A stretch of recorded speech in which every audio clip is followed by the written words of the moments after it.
اعوذ باللہ من الشیطان الرجیم بسم اللہ الرحمن الرحیم الحمد للہ رب العالمین والصلاة والسلام علی سید الانبیاء والمرسلین وعلی آلہ واصحابہ واہل بیتہ وذریاتہ اجمعین والعاقبۃ للمتقین قال اللہ تبارک وتعالی فی کلامہ المجید والفرقان الحمید یا ایہا الذین آمنوا کتب علیکم الصیام کما کتب علی الذین من قبلکم لعلکم تتقون صدق اللہ العظیم وصدق رسولہ النبی الکریم مولاي صل وسلم دائما ابدا على حبیبک خیر الخلق کلہم رب اشرح لی صدری ویسر لی امری واحلل عقدۃ من لسانی یفقہوا قولی۔ الحمدللہ گزشتہ درس میں ہم نے آیت نمبر 182 تک کی گفتگو کی تھی۔ آج ہم اسی سورہ بقرہ کی آیت نمبر 183 کے حوالے سے اور اس کی بعد کی آیت کے بارے میں گفتگو کریں گے۔ یہاں پر خاص روزوں کے بارے میں اللہ تبارک و تعالی نے احکام بیان فرمائے اور خاص روئے سخن مومنین کی جانب اور ارشاد فرمائے کہ اے ایمان والو، یا ایھا الذین آمنو، اے ایمان والو، کتب علیکم الصیام،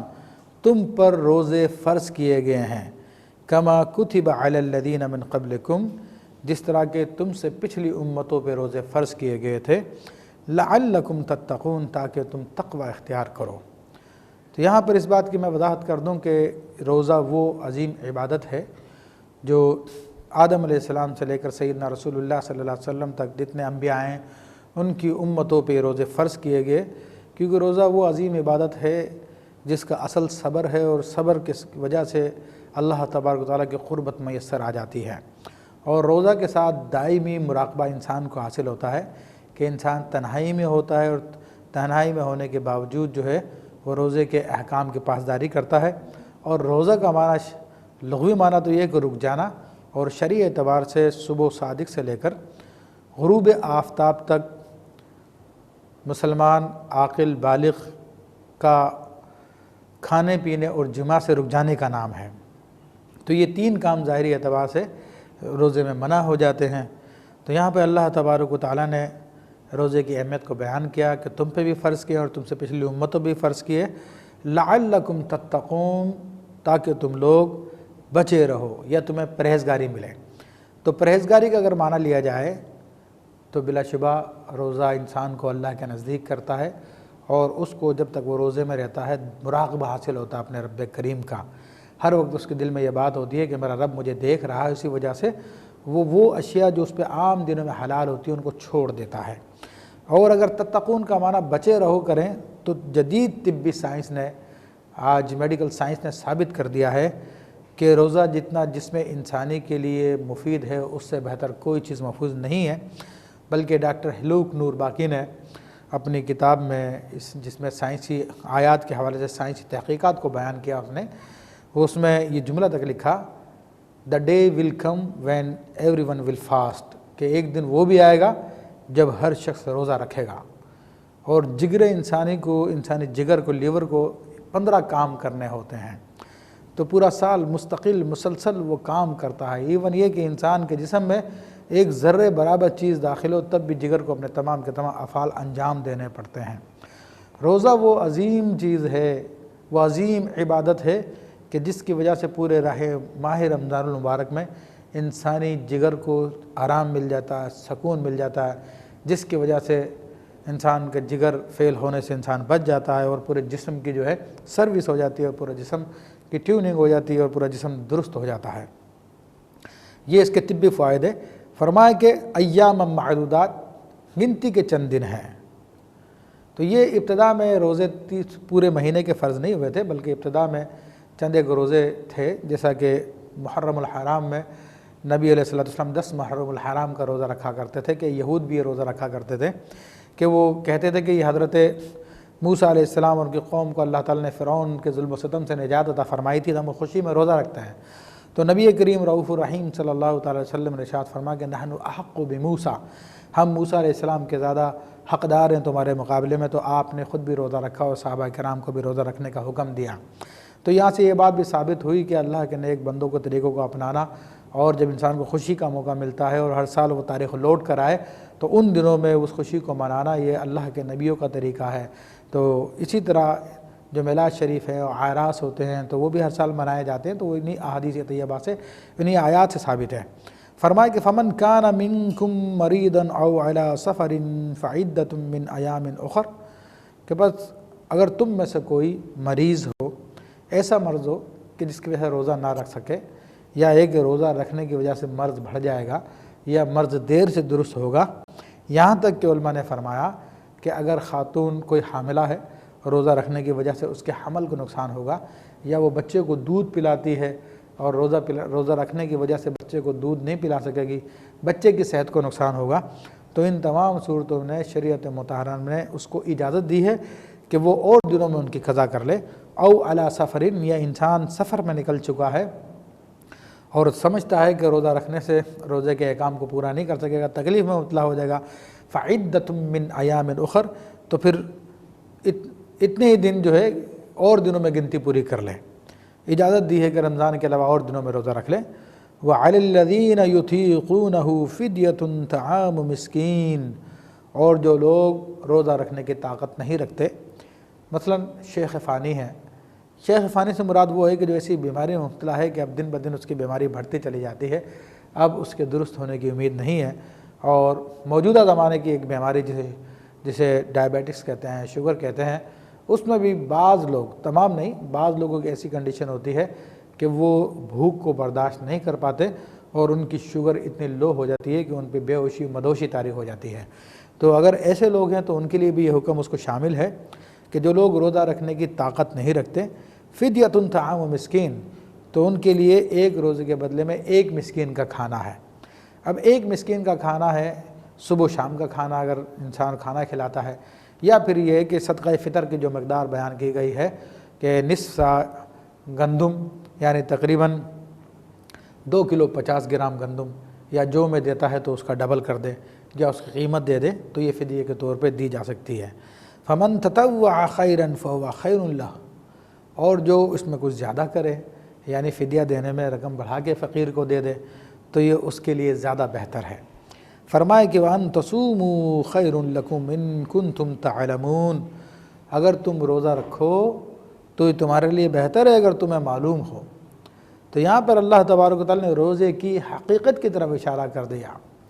کہ روزہ جس طرح انسان کی روحانی ترقی کرتا ہے، روحانی تربیت کرتا ہے، بالیدگی پیدا کرتا ہے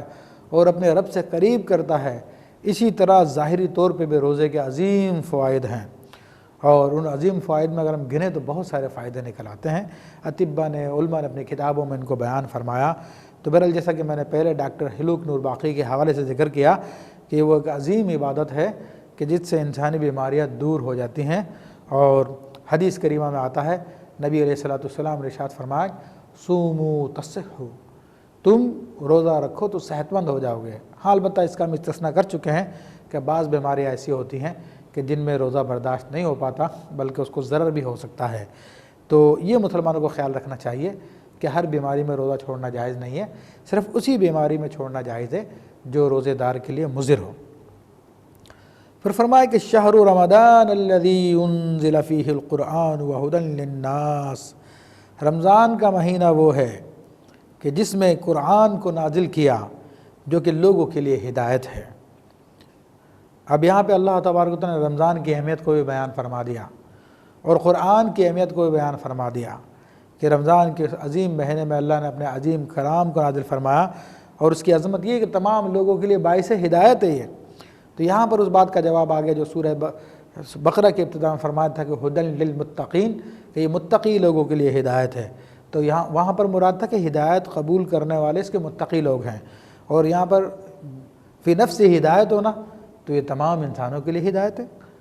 وبینات من الہدی والفرقان، اور یہاں پر اللہ تعالیٰ ارشاد فرماتا ہے کہ اس میں کھلی نشانیاں ہدایت کے لیے، اور والفرقان، اور حق و باطل میں تمیز کرنے والی اس میں باتیں۔ تو بلا شبہ قرآن مجید فرقان حمید وہ اللہ تبارک و تعالیٰ کا عظیم کلام ہے جو کہ انسان کو پورا ہدایت بھی دیتا ہے اور حق و باطل کی تمیز بھی کر کے انسان کو بتا دیتا ہے۔ پھر فرمایا کہ فمن شہد منکم الشہر فلیصمہ، تو بس جو کوئی بھی تم میں سے اس مہینے کو پائے تو اس کا روزے رکھے۔ یہاں پر مہینے سے مراد وہی ماہ رمضان المبارک ہے، اور ماہ رمضان المبارک کے حوالے سے جیسے کہ ابھی ذکر کیا گیا کہ قرآن مجید اس مہینے میں نازل کیا گیا۔ ویسے تو یہ میں وضاحت کرتا چلوں کہ قرآن مجید تقریباً 23 سال کے عرصے میں نازل ہوا، لیکن خاص طور پر جو ماہ رمضان المبارک کی طرف اس کی نسبت کی جاتی ہے، اور خاص طور پر جو سورہ قدر میں 27ویں رات کی طرف اشارہ کیا گیا ہے، لیلۃ القدر کی طرف اشارہ کیا گیا ہے، تو اس میں علماء فرماتے ہیں، حدیث کریمہ سے ثابت ہے کہ لوح محفوظ سے یک بارگی آسمان دنیا پہ نازل کیا گیا، اور وہ رات لیلۃ القدر کی تھی، رمضان کی رات تھی۔ اس کے بعد پھر مسلمانوں کی ضرورت کے اعتبار سے وقتاً فوقتاً تقریباً 23 سال کے عرصے میں پورا کا پورا قرآن نازل کر دیا گیا۔ تو اب جو کوئی بھی فرمائے کہ جو کوئی بھی اس مہینے کو پالے، یعنی ماہ رمضان المبارک کو پالے، فَلْيَصُمْهُ، تو ضرور اس کا روزہ رکھے۔ تو یہاں پر روزے کی فرضیت کا بیان ہو گیا، اور یہاں پر جو کوئی سے مراد جو بھی مسلمان عاقل بالغ ہے اور اس کی حالت ایسی کہ روزہ رکھ سکے، مثلا خواتین ہیں، اگر ان کے مخصوص ایام ہیں، نفاس ہے یا اور کوئی معاملہ ہے، تو اس میں پھر ان کو رعایت ہے کہ بعد کے دنوں میں کر لیں، اور اوپر استثناء کیا گیا بیماروں کا، آگے بھی اس بات کا بیان آئے گا۔ تو پھر اس سے ایک مسئلہ اور بھی ظاہر ہوتا ہے کہ عام طور پہ یہ سوال کیا جاتا ہے کہ کوئی شخص اگر کسی ملک سے ایسے ملک سے آیا جہاں پر عید کا چاند نظر آ چکا تھا، اور پھر یہاں پر ہمارے پہنچا تو یہاں پر ابھی آخری دن ہی روزے کا چل رہا تھا، تو اس کو روزہ رکھنا چاہیے یا نہیں رکھنا چاہیے؟ تو یہاں پر قرآن مجید فرقان حمید کی آیت طیبہ تو اسی بات پہ دلالت کرتی ہے کہ جو کوئی بھی تم اس مہینے کو پائے، تو جب وہ یہاں پر آئے تو اس مہینے کو اس نے پایا، فَلْيَصُمْهُ، تو ضرور اس کا روزہ رکھے، تو اسے چاہیے کہ اس کا روزہ رکھے۔ بعض علماء اس میں یہ کہتے ہیں کہ جناب وہ مہینہ تو پیچھے پورا کر آیا، تو اب تو پھر مہینہ نہیں رہا، ہے مہینہ 29 دن کا ہوتا ہے، 30 دن کا ہوتا ہے۔ تو یہاں پہ میں وضاحت کر دوں کہ بلا شبہ یہ بات بھی درست ہے، ہم اس سے انکار نہیں کرتے، لیکن جب قرآن کی نص قطعی ہمارے سامنے موجود ہے اور اس کے ظاہر پہ ہمیں عمل بھی کرنا ہے، تو ہم یہ گمان کریں گے کہ ممکن ہے چاند دیکھنے میں ان سے غلطی ہوگی اس دنوں میں۔ جب چاند دیکھنے میں غلطی ہوتی ہے تو انسان 31 بھی رکھ لیتا ہے، تو اسی طرح جہاں پر پہلے رکھ کے آیا تو اس کو اسی طرح شمار کریں گے تاکہ قرآن مجید فرقان حمید کے ظاہر پہ عمل ہو جائے۔ فرمایا کہ وَمَنْ كَانَ مَرِيضًا أَوْ عَلَىٰ سَفْرٍ فَعِدَّةٌ مِّنْ أَيَّامٍ أُخَرَ، بس تم میں سے جو کوئی مریض ہو یا سفر پہ ہو تو عدۃ من ایام اخر، تو وہ پھر اتنے دنوں کی روزے اور دنوں میں رکھ لے۔ تو یہاں پر پہلے بھی یہ حکم بیان کیا گیا اور اب بھی یہ حکم بیان کیا گیا، تو اس میں بعض مفسرین کی رائے ہے کہ پہلے چونکہ پورے رمضان کے روزے فرض نہیں تھے، چند مخصوص ایام کے روزے فرض تھے، جیسے کہ 3 دن ہر مہینے کے ہوتے ہیں، تو وہ روزے فرض تھے، تو ان کے لیے وہ رعایت بیان کی گئی تھی، لیکن بعد میں پھر وہ حکم منسوخ ہوا اور پورے کے پورے ماہ رمضان المبارک کے روزے فرض کیے گئے، تو اب اس کے اعتبار سے یہاں پر رعایت بیان کی گئی ہے۔ فرمایا کہ یرید اللہ بکم اليسر ولا یرید بکم العسر، اللہ تبارک و تعالیٰ تمہارے ساتھ آسانی کا ارادہ فرماتا ہے اور تمہارے ساتھ تنگی کا ارادہ نہیں فرماتا۔ یہ اسلام کی تعلیمات میں سے ایک آفاقی اصول ہے کہ اسلام انسانی فطرتوں کے عین مطابق ہے، انسانی طبیعتوں کے عین مطابق ہے۔ اللہ تبارک و تعالیٰ انسان کو اس کی طاقت سے بڑھ کے تکلیف نہیں دیتا، تو یہاں پر اللہ تبارک و تعالیٰ نے اگرچہ کہ ماہ رمضان المبارک کے روزے فرض فرمائے، مگر اللہ جل شانہ نے مریض کو اجازت دے دی ہے، سفر والے کو اجازت دے دی ہے، تو یہاں پر اللہ تبارک نے اصول بیان فرما دیا کہ اللہ تبارک و تعالیٰ تمہاری آسانی کا ارادہ فرماتا ہے اور تمہاری تنگی کا ارادہ نہیں فرماتا۔ اور اسی بات کو بخاری شریف میں امام بخاری نے رسول اللہ صلی اللہ علیہ وسلم کے حدیث کے طور پہ بیان فرمایا کہ رسول اللہ صلی اللہ علیہ وسلم نے ارشاد فرمایا کہ بشروا ولا تنفروا، تم لوگوں کو اچھی خوش بشارتیں دو، لوگوں کو متنفر نہ کرو، یسروا ولا تعسروا، دین کو تم سخت نہ بناؤ بلکہ آسان کرو دین کو لوگوں، تاکہ لوگوں کے لیے عمل کرنا آسان ہو جائے۔ بعض لوگ تقوی کے نام پر بہت ساری چیزوں کو احتیاط کے طور پہ اپنے اوپر حرام کر لیتے ہیں، تو یہ بلا وجہ شرعی کے، بلا دلیل شرعی کے کسی چیز کو حرام کر دینا یہ بھی شریعت پہ افتراء ہے، اور بلا دلیل شرعی کے کسی ناجائز چیز کو جائز کر لینا یہ بھی شریعت پہ افتراء ہے۔ تو ہمیں تو درمیان کے راستے کا حکم دیا گیا ہے، اور جو درمیان کی چیزیں جن کے بارے میں احکام واضح نہیں ہے تو ان سے بچنا ورع ہے، وہ تقوی کی قسم بلکہ اس سے بڑھ کے اعلیٰ ورع میں داخل ہوتا ہے۔ تو ان کو حرام نہ کہا جائے، اس سے بچنے کا لوگوں کو حکم دیا جا سکتا ہے، لیکن اگر کوئی ان کا مرتکب ہو جائے تو اس کو گناہ گار یا فاسق و فاجر نہیں کریں گے، جو درمیان کی چیزیں جن کے احکام واضح نہیں ہیں۔ فرمایا کہ وَلِتُكْمِلُوا الْعِدَّةَ وَلَتُكَبِّرُوا اللَّهَ عَلَى مَا هَدَاكُمْ وَلَعَلَّكُمْ تَشْكُرُونَ، فرمایا کہ اور تم لوگ گنتی کو پورا کر لو، وَلَتُكَبِّرُوا اللَّهَ عَلَى مَا هَدَاكُمْ، اور تم اللہ کی تکبیر بولو اس بات پر جس کی اللہ تبارک و تعالیٰ نے تمہیں ہدایت عطا فرمائی، وَلَعَلَّكُمْ تَشْكُرُونَ، تاکہ تم لوگ شکر گزار ہو جاؤ۔ تو یہاں پر اللہ تبارک و تعالیٰ نے فرمایا کہ تم گنتی کے ایام کو پورا کر لو، تو یہاں پر خاص طور پہ حکم شرعی یہ ہے کہ رمضان شریف کے چاند میں بڑی احتیاط کی جائے، اور نبی علیہ الصلوۃ والسلام ارشاد فرماتے ہیں کہ صوموا لرؤیتہ وافطروا لرؤیتہ، تم چاند دیکھ کر روزے کی ابتدا کرو، روزے کے ماہ رمضان کی ابتدا کرو، وافطروا لرؤیتہ، اور چاند دیکھ کر ہی تم ماہ رمضان کا اختتام کرو۔ تو یہ تو خاص ہدایت ہے، لیکن اگر آسمان پہ بادل ہو جس کی وجہ سے چاند نظر نہیں آتا، گرد و غبار ہو، تو فرمایا کہ فَإِنْ غُمَّ عَلَيْكُمْ، اگر تمہارے سامنے بادل وغیرہ آ جائے تو پھر فرمایا کہ اس کی گنتی کر کے پورے کرو، اور فرمایا کہ مہینہ 29 دن کا ہوتا ہے یا 30 دن کا۔ باقاعدہ نبی کریم صلی اللہ تعالی علیہ وسلم نے اپنے دست ہائے مبارکہ سے اشارہ کر کے بتایا کہ الشہر ہکذا، 3 دفعہ کر کے بتایا آپ نے کہ 30 دن کا، اور ایک مرتبہ اشارہ کر کے فرمایا 3، پھر ایک مرتبہ 29 دن کا آپ نے بیان فرمایا، اور فرمایا کہ انا امۃ امیۃ لا نکتب ولا نحسب، ہم لوگ امت امی ہیں، ہم نہ تو لکھتے ہیں اور نہ حساب کتاب کرتے ہیں۔ تو رسول اللہ صلی اللہ علیہ وسلم کا یہ فرمان نہایت واضح ہے اس باب میں کہ جنتریوں پر، یا یہ ہے کہ جدید سائنسی آلات کے تحت پہلے سے ہی کیلنڈر بنا لینا،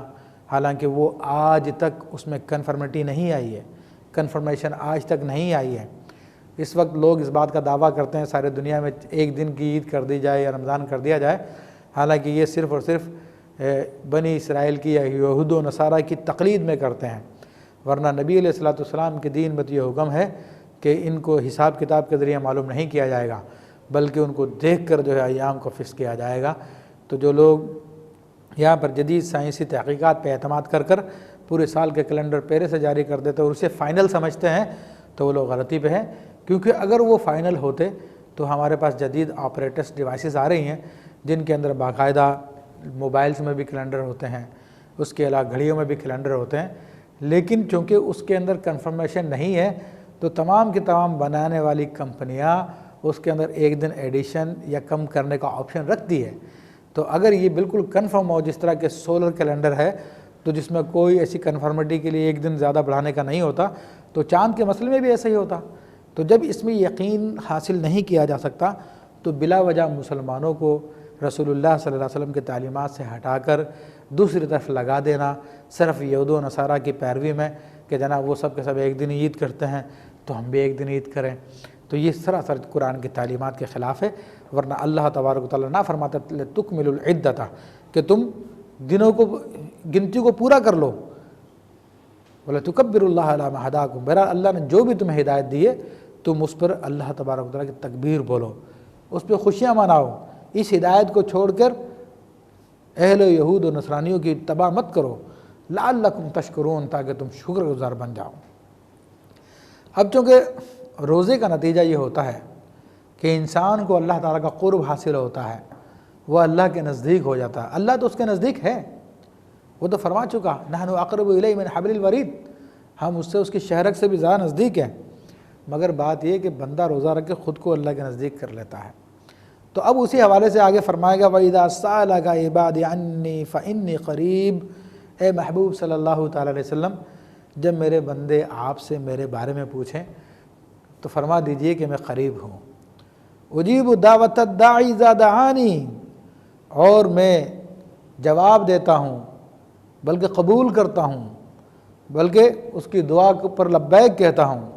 کہ جب میں جواب دیتا ہوں قبول کرتا ہوں اس کی دعا کو جب دعا کرنے والا مجھے پکارتا ہے، فَلْيَسْتَجِيبُوا لِي، تو انہیں چاہیے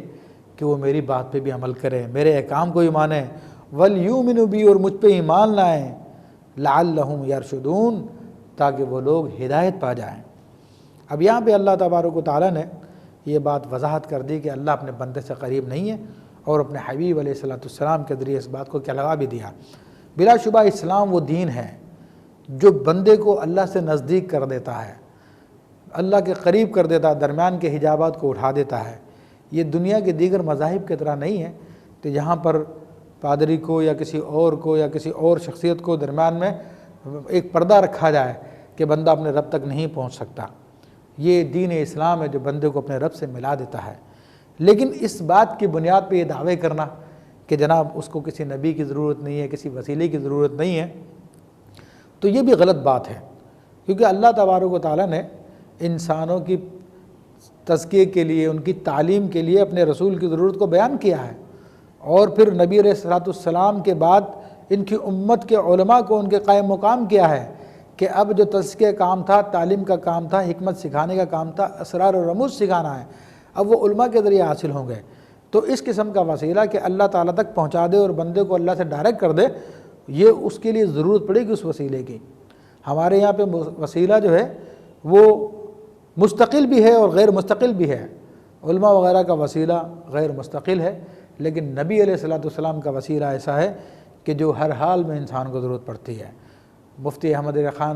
یار خان صاحب نعیمی رحمۃ اللہ تعالیٰ علیہ مفسر امت فرماتے ہیں وسیلے کی دو قسمیں ہیں، ایک جو عارضی ہوتا ہے اور ایک مستقل ہوتا ہے۔ عارضی وسیلہ تو یہ کہ آپ کو چھت پہ چڑھنا ہے، سیڑھی کے ذریعے چڑھ گئے، اس کے بعد سیڑھی اٹھا کے پھینک دیجیے، اب آپ کو ضرورت نہیں ہے۔ لیکن مستقل وسیلہ ایسا کہ کتاب پڑھنی ہے تو آپ کو لائٹ کی ضرورت ہے، جب تک لائٹ جلتی رہے گی کتاب پڑھتے رہیں گے، جیسے لائٹ بند ہوئی، یہ وسیلہ ختم ہوا، لائٹ کتاب پڑھنا بند ہو گئے۔ تو ایسے ہی رسول اللہ صلی اللہ علیہ وسلم کا وسیلہ ضروری ہے، اور اللہ تبارک و تعالیٰ اس بات کی طرف قرآن میں اشارہ فرماتا ہے کہ وَلَوْ أَنَّهُمْ إِذ ظَّلَمُوا أَنفُسَهُمْ جَاءُوكَ، اے حبیب علیہ السلام اگر یہ اپنی جانوں پہ ظلم کرے اور جانوں پہ ظلم کر کے پھر آپ کی بارگاہ میں حاضر ہو جائیں اور پھر آپ کو اللہ کی بارگاہ میں وسیلہ بنا اور آپ ان کے لیے استغفار کریں اور لَوَجَدُ اللَّهَ تَوَّابًا رَحِيمًا، تو اللہ تبارک و تعالیٰ کو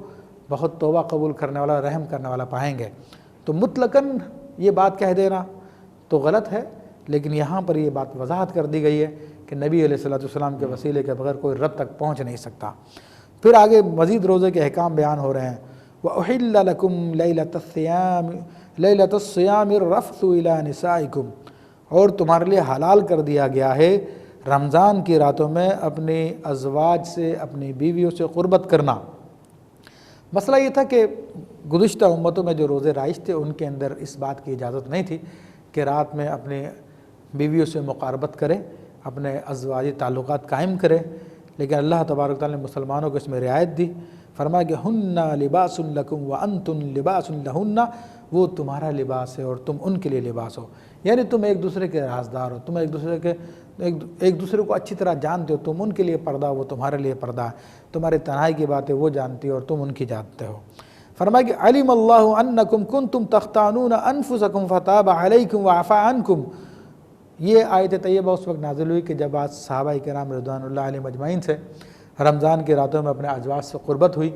تو جو کہ حکم الہی کے خلاف تھی، تو اللہ نے اسی بات کی طرف اشارہ فرمایا کہ تحقیق اللہ نے جانا کہ تم اپنے نفسوں میں خیانت کرتے تھے، فتاب علیکم، تو اس نے تمہاری توبہ قبول فرما لی ہے، وعفا عنکم، اور تمہاری اس خطا کو معاف بھی کر دیا ہے، فالآن باشروہن وابتغوا ما کتب اللہ لکم، ہاں اب تمہیں اجازت ہے کہ رمضان کی راتوں میں اپنے ازواج سے مقاربت کرو اور جو اللہ نے تمہارے لیے لکھا ہے، تمہارے نصیب میں لکھا ہے، اس کو تلاش کرو۔ مراد یہ کہ ازدواجی تعلقات قائم کرنے کا مقصد یہ کہ نیک و صالح اولاد کا حصول ہے تاکہ امت مسلمہ میں اضافہ ہو اور دین کی تعلیمات عام ہو۔ تو اب اللہ تبارک و تعالیٰ نے اس بات کی بھی اجازت دے دی۔ پھر مزید ایک بات کو بیان فرمایا کہ پچھلے خاص طور پر یہود میں یہ تھا کہ روزہ کھولنے کے بعد جب تک انسان جاگتا رہتا تھا تب تک اس کو کھانے پینے کی اجازت تھی، اور جب وہ سو گیا تو اس کے بعد اس کا روزہ شروع ہو جاتا تھا، سحری وغیرہ کا کوئی تصور نہیں تھا۔ تو ایک صحابی رسول صلی اللہ علیہ وسلم جو محنتی آدمی تھے، ایک مرتبہ انہوں نے دن بھر کام کیا، مغرب میں آ کے روزہ کھولا، اپنی زوجہ سے کہا کہ میرے لیے کھانا بناؤ، اس کے بعد ان کو نیند آ گئی جس کی وجہ سے ان کا روزہ بند ہو گیا، اور اگلے دن وہ اسی حالت میں کام کاج پہ چلے گئے جس کی وجہ سے ان کو بہت کمزوری آ گئی۔ تو اللہ تبارک و تعالیٰ نے پھر مسلمانوں کو اس بات کی اجازت دے دی اور فرمایا وَكُلُوا وَاشْرَبُوا حَتَّى يَتَبَيَّنَ لَكُمُ الْخَيْطُ الْأَبْيَضُ مِنَ الْخَيْطِ الْأَسْوَدِ مِنَ الْفَجْرِ، اور تم کھاؤ اور پیو یہاں تک کہ تمہارے لیے ظاہر ہو جائے سفید ڈورا یعنی دن کی روشنی من الخیط الاسود من الفجر، اور رات کی روشنی سے وہ ظاہر ہو جائے فجر کے وقت میں۔ تو عام طور پہ فجر جب طلوع ہوتی ہے تو اس وقت رات کی سیاہی میں ایک روشنی کی لکیر نمودار ہوتی ہے، جس کی تفصیل ہے بہرحال، تو اسی طرف اشارہ کیا گیا ہے۔ اس سے سحری کا ٹائم ختم ہو جاتا ہے، فجر کا ٹائم شروع ہو جاتا ہے۔ ثم اتموا الصیام الی اللیل، جب وہ سحری کا ٹائم ختم ہو جائے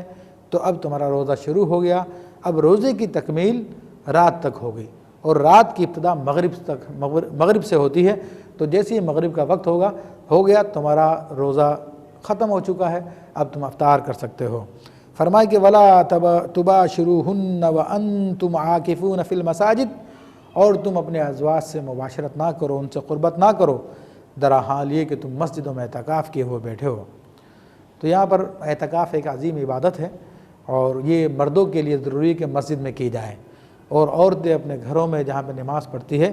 وہاں پر وہ عبادت کریں گے، جسے مسجد بیت کہا جاتا ہے۔ تو چونکہ مسجد اللہ تبارک و تعالیٰ کا گھر ہے جو عبادت کے لیے بنایا گیا ہے، تو وہاں پر انسان اپنے اس قسم کے تعلقات کو قائم نہیں کر سکتا، تو اللہ تبارک و تعالیٰ نے اس سے منع فرما دیا تاکہ مسجد کا تقدس و احترام برقرار رہے۔ فرمائے کہ تلک حدود اللہ فلا تقربوها، یہ اللہ تبارک و تعالیٰ کی حدود ہے، تم ان کے قریب مت جاؤ۔ کذالک یبین اللہ آیاتہ للناس لعلہم یتقون، اسی طرح اللہ تبارک و تعالیٰ اپنی آیات کو بیان فرماتا ہے تاکہ تم لوگ تقوی اختیار کر جاؤ۔ تلک حدود اللہ فلا تقربوها، اور یہ اللہ کی حدود ہیں، تم ان کے قریب نہ جاؤ۔ تو یہاں پر اللہ تبارک و تعالیٰ نے یہ مسجد کو پاکیزگی کا مقام قرار دیا ہے، اس کا ایک الگ مقام ہے، تو اس کو اپنی حد قرار دیا ہے، اور فرمایا کہ تم اس کے نزدیک تک نہ جاؤ۔ کذالک یبین اللہ آیاتہ للناس لعلہم یتقون، اسی طرح اللہ تبارک و تعالیٰ اپنی نشانیوں کو بیان فرماتا ہے لوگوں کے لیے تاکہ وہ لوگ تقوی اختیار کریں۔ تو یہاں پر اللہ تبارک و تعالیٰ نے جو احکام شرعیہ بیان فرمائے ہیں، جس میں روزے کے احکام بیان ہوئے ہیں، پھر اس روزے کی رعایتیں بیان ہوئی ہے، پھر اس کے علاوہ اپنے تقرب کے بارے میں ارشاد فرمایا، پھر رمضان کی راتوں میں کھانے پینے کو اور ازواجی تعلقات کو جائز قرار دیا، تو یہ سب اللہ تبارک و تعالیٰ کی آیات ہیں، اللہ تعالیٰ کی نشانیاں ہیں۔ تو فرماتا ہے کہ ہم اسی طرح اپنی نشانیوں کو لوگوں کے لیے بیان کرتے ہیں تاکہ وہ لوگ متقی بن جائیں، پرہیزگار ہو جائیں۔ تو یہ تمام کا تمام اسی سورہ فاتحہ کی آیت کی تفسیر ہے کہ اہدنا الصراط المستقیم، کہ تو ہمیں صراط مستقیم کی ہدایت دے دے۔ پھر جو سورہ بقرہ میں فرمایا کہ متقیوں کے لیے ہدایت ہے، تو یہ تقوی کا بیان چل رہا ہے۔ تو یہ تمام کی تمام وہ باتیں ہیں کہ جن پہ عمل کر کے انسان متقی ہو جاتا ہے۔ انشاءاللہ تبارک و تعالیٰ اگلے درس میں ہم اگلی آیات کے متعلق گفتگو کریں گے۔ وآخر دعوانا ان الحمد للہ رب العالمین۔